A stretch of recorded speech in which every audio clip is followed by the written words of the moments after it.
ਅਸੀਂ ਅੱਜ ਆਪਣੀ ਤਾਰੀ 'ਚ ਬਣਾਉਣ ਲੱਗੇ ਹਾਂ ਮਜ਼ੇਦਾਰ ਜਾਂ ਰਿਫਰੈਸ਼ਿੰਗ ਜਿਹਾ ਮਿੰਟ ਮਾਰਗਰੀਟਾ। ਤੇ ਅਗਰ ਤੁਸੀਂ ਬਣਾਉਣਾ ਚਾਹੁੰਦੇ ਹੋ ਤੇ ਹੋ ਜੋ ਚੌਕਸ ਤੇ ਕਰ ਲਓ ਫੋਕਸ ਤੇ ਵੀਡੀਓ ਨੂੰ ਸਟਾਰਟ ਕਰ ਲਓ। ਅਗਰ ਤੁਸੀਂ ਵੀ ਆਸਾਨ ਰੈਸਪੀਜ਼ ਨੂੰ ਵੇਖਣਾ ਚਾਹੁੰਦੇ ਹੋ ਉਹਨੂੰ ਟਰਾਈ ਕਰਨਾ ਚਾਹੁੰਦੇ ਹੋ ਤਾਂ ਤੁਸੀਂ ਬਿਲਕੁਲ ਸਹੀ ਚੈਨਲ ਤੇ ਆਏ ਹੋ। ਤੁਸੀਂ ਇਹਨੂੰ ਸਬਸਕ੍ਰਾइब ਕਰ ਲਓ ਔਰ ਵੀਡੀਓਜ਼ ਨੂੰ ਲਾइक कर दो।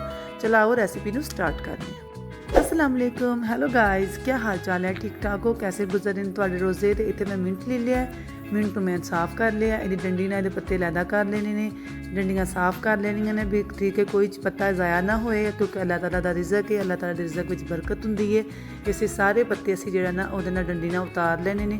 ਬਹੁਤ ਮਾਸ਼ਾਅੱਲਾ ਫਰੈਸ਼ ਜਿਹੜਾ ਪੁਦੀਨਾ ਅੱਜ ਕੱਲ੍ਹ, ਤੇ ਇਹਨੂੰ ਜ਼ਰੂਰ ਤੁਸੀਂ ਆਪਣੀ ਜਿਹੜਾ ਨਾ ਲਾਈਫ ਦਾ ਹਿੱਸਾ ਬਣਾਓ ਤਾਂ ਕਿ ਤੁਹਾਡੇ ਮਿਹਦੇ 'ਚ ਠੰਡ ਰਹੇ, ਤੁਹਾਡੇ ਮਿਹਦੇ ਜਿਹੜੇ ਨੇ ਸਾਫ਼ ਰਹਿਣ। ਇੱਥੇ ਅਸੀਂ ਧੋਣਾ ਸੀ ਕਹਿੰਦੇ ਕਿ ਇਹਨੂੰ ਬੋਲਦੇ ਸੀ ਪਾਣੀ ਪਾ ਕੇ ਰੱਖ ਦੇਣਾ 2 ਤੋਂ 3 ਮਿੰਟ ਨੂੰ ਰੱਖਣਾ ਤਾਂ ਕਿ ਜਿਹੜਾ ਨਾ ਇਹਦੇ ਸਾਰਾ ਜਿਹੜਾ ਇਹ 'ਚ ਕਚਰਾ ਗੰਦ ਵਗੈਰਾ ਮਿੱਟੀ ਵਗੈਰਾ ਸਾਰੀ ਧੁਲ ਜਾਏ। ਅਸੀਂ ਕੀ ਕਰਨੇ ਹਾਂ, ਅਸੀਂ ਇਹਨੂੰ ਲੈਨੇ ਆ ਛੰਨੀ, ਉਹਦੇ 'ਚ ਪਾਉਂਦੇ ਹਾਂ ਤੇ ਅਸੀਂ ਇਹਨੂੰ ਟੁੱਟੀ ਥਾਂ ਰੱਖ ਕੇ ਤੇ ਸਾਫ਼ ਕਰ ਲੈਂਦੇ ਹਾਂ। ਜੇ ਸਾਫ਼ ਹੋ ਗਿਆ, ਇੰਝ ਸਾਫ਼ ਨਹੀਂ ਹੁੰਦਾ, ਇਹਨੂੰ ਬੋਲ 'ਚ ਪਾਉਣਾ 2-3 ਸੈਕਿੰਡ ਇਹਨੂੰ ਡਿਪ ਕਰਕੇ ਰੱਖਣਾ ਤੇ ਫਿਰ ਇਹਨੇ ਸਾਫ਼ ਹੋਣਾ।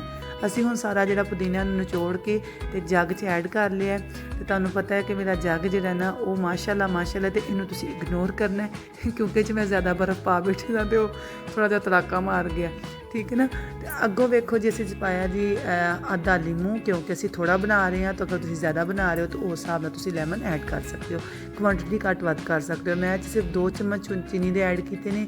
ਉਸ ਤੋਂ ਬਾਅਦ ਇਹਦੇ ਅੰਦਰ ਨਾਰਮਲ ਜਿਹੜਾ ਅਸੀਂ ਹਾਂਡੇ 'ਚ ਸਾਲਟ ਪਾਉਂਦੇ ਹਾਂ ਅਸੀਂ ਉਹ ਐਡ ਕਰਨਾ ਇਹਦੇ ਅੰਦਰ। ਉਸ ਤੋਂ ਬਾਅਦ ਅਸੀਂ ਅੰਦਰ ਐਡ ਕਰਨਾ ਹੈ ਕਾਲਾ ਨਮਕ। ਵੈਸੇ ਸ਼ਕਲ ਤਾਂ ਇਹਦੀ ਬਰਾਊਨ ਹੈ, ਕਾਲਾ ਤਾਂ ਕਿਧਰੋਂ ਵੀ ਨਹੀਂ ਹੈ ਕੋਈ ਵੀ, ਲੇਕਿਨ ਇਹਨੂੰ ਐਡ ਕਰ ਦੇਣਾ, ਠੀਕ ਹੈ। ਉਸ ਤੋਂ ਬਾਅਦ ਪਾਉਣਾ ਥੋੜ੍ਹਾ ਜਿਹਾ ਪਾਣੀ ਤਾਂ ਕਿ ਅੱਛੀ ਤਰ੍ਹਾਂ ਬਲੈਂਡ ਹੋਏ। ਔਰ ਇਹਦੇ ਅੰਦਰ ਪਾਣੀ ਹੈ ਅਸੀਂ ਆਪਣੀ ਮਰਜ਼ੀ ਦੀ ਸਪਰਾਈਟ ਜਾਂ 7 ਅਪ ਜੋ ਤੁਹਾਨੂੰ ਲੱਭਦੀ ਬਸ ਪਾ ਲਵੋ, ਠੀਕ ਹੈ। ਇਹ ਪਾ ਕੇ ਅਸੀਂ ਇਹਨੂੰ ਜਿਹੜਾ ਚੰਗਾ ਜਿਹਾ ਰਗੜਾ ਲਵਾਉਣਾ ਤਾਂ ਕਿ ਇਹਨੂੰ ਸਹੀ ਜੀ ਮੱਤ ਆ ਜਾਏ ਔਰ ਇਹਦੇ ਸਾਰੇ ਜਿਹੜੇ ਅੰਦਰ ਫਾਦੀਅਤ ਤੇ ਸਾਰੇ ਜਿਹੜੇ ਅੰਦਰ ਖਸੂਸੀਆਤ ਨੇ ਉਹ ਇਸ ਡਰਿੰਕ ਦੇ ਅੰਦਰ ਆ ਜਾਣ। ਅਸੀਂ ਇੱਥੇ ਕੀ ਕੀਤਾ, ਅਸੀਂ ਹੁਣ ਲੈਮਨ ਲਏ ਨੇ, ਉਹਨਾਂ ਨੂੰ ਕੱਟ ਲਿਆ ਕਿਉਂਕਿ ਤੁਹਾਨੂੰ ਪਤਾ ਡੈਕੋਰੇਸ਼ਨ ਤੇ ਸਾਡੀ ਸਭ ਤੋਂ ਪਹਿਲੀ ਪ੍ਰਾਇੋਰਟੀ ਹੁੰਦੀ ਹੈ ਨਾ ਲੇਡੀਜ਼ ਦੀ ਕਿ ਸਾਡੀ ਚੀਜ਼ ਜਿਹੜੀ ਉਹ ਅੱਛੀ ਲੱਗੇ। ਤੇ ਅਸੀਂ ਹੁਣ ਬਿਲਕੁਲ ਜਿਹੜਾ ਰੈਸਟੋਰੈਂਟ ਸਟਾਈਲ ਤਿਆਰ ਕਰ ਰਹੇ ਹਾਂ। ਅਸੀਂ ਇਹਦੇ ਅੰਦਰ ਡਾਲਾਂਗੇ ਤੁਖਮ ਲੰਗਾ ਦਾ 1 ਸਪੂਨ ਲੈ ਕੇ ਉਹਨੂੰ ਇੱਕ ਕੱਪ ਦੇ ਅੰਦਰ ਜਾਂ 1 ਗਲਾਸ ਪਾਣੀ ਦੇ ਅੰਦਰ ਤੁਸੀਂ ਡਿਪ ਕਰਕੇ ਅੱਧਾ ਘੰਟਾ ਰੱਖ ਦੇਣਾ ਤੇ ਬਹੁਤ ਜ਼ਿਆਦਾ ਫੁੱਲ ਜਾਏਗਾ ਮਾਸ਼ਾਅੱਲਾ, ਠੀਕ ਹੈ। ਉਸ ਤੋਂ ਬਾਅਦ ਤੁਸੀਂ ਕਰਨਾ ਹੈ ਕਿ ਇਹਦੇ ਅੰਦਰ ਐਡ ਕਰਨੇ ਨੇ ਜਿੰਨੇ ਸਪੂਨ ਤੁਸੀਂ ਚਾਹੋ, ਕਿਉਂਕਿ ਜਿਹੜਾ ਇਹ ਤੁਖਮ ਲੰਗਾ ਉਹ ਸਾਡੇ ਜਿਸਮ ਵਾਸਤੇ ਬਹੁਤ ਅੱਛਾ, ਸਾਡੇ ਮਿਹਦੇ ਵਾਸਤੇ ਬਹੁਤ ਅੱਛਾ, ਸਾਡੀ ਸਕਿਨ ਨੂੰ ਬਹੁਤ ਗਲੋ ਕਰਦਾ ਹੈ, ਸਾਡੇ ਮਿਹਦੇ ਨੂੰ ਸਾਫ਼ ਕਰਦਾ ਹੈ। ਇਹ 'ਚ ਅਸੀਂ ਪਾਉਣ ਲੱਗੇ ਹੁਣ ਜਿਹੜਾ ਆਪਣਾ ਮਿੰਟ ਮਾਰਗਰੀਟਾ। ਚਾਹੋ ਤਾਂ ਸਟੇਨ ਕਰਕੇ ਪਾਓ, ਚਾਹੇ ਤਾਂ ਤੁਸੀਂ ਇੰਝ ਪਾ ਲਓ, ਕਿਉਂਕਿ ਮੈਂ ਇੰਝ ਪਾ ਰਹੀ ਹਾਂ, ਮੈਨੂੰ ਇੰਝ ਹੀ ਪਸੰਦ ਹੈ, ਠੀਕ ਹੈ।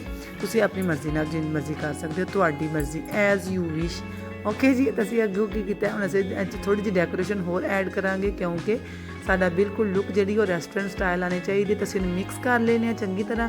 ਮਿਕਸ ਕਰਨ ਤੋਂ ਬਾਅਦ ਅਸੀਂ ਜਿਹੜਾ ਮਿੰਟ ਦੇ 2-3 ਪੱਤੇ ਲਾਵਾਂਗੇ ਉੱਪਰ ਵਾਲੇ। ਤੇ ਮੇਰੇ ਵਾਂਗਾ ਜਾਂਦਾ ਲੈਮਨ ਨੂੰ ਥੋੜ੍ਹਾ ਜਿਹਾ ਘੱਟ ਹੀ ਲਾਇਓ। ਮੇਰਾ ਲੈਮਨ ਨੂੰ ਕੱਟ ਜ਼ਿਆਦਾ ਲੱਗ ਗਿਆ, ਇਸ ਦੇ ਵਿਚਾਰਾ ਲੁੜਕ ਕੇ ਜਾ ਰਿਹਾ ਕਦੇ ਇੱਧਰ ਤੇ ਕਦੇ ਉੱਧਰ, ਠੀਕ ਹੈ। ਇਹਨੂੰ ਵੀ ਇਗਨੋਰ ਕਰਨਾ, ਠੀਕ ਹੈ। ਉਸ ਤੋਂ ਬਾਅਦ ਕੀ ਕਰਨਾ ਕਿ ਮਿੰਟ ਦੇ ਜਿਹੜਾ ਤੁਸੀਂ ਪੱਤੇ ਰੱਖਣੇ ਨੇ, ਇੰਨਾ ਖੂਬਸੂਰਤ ਲੁੱਕ ਆਈ।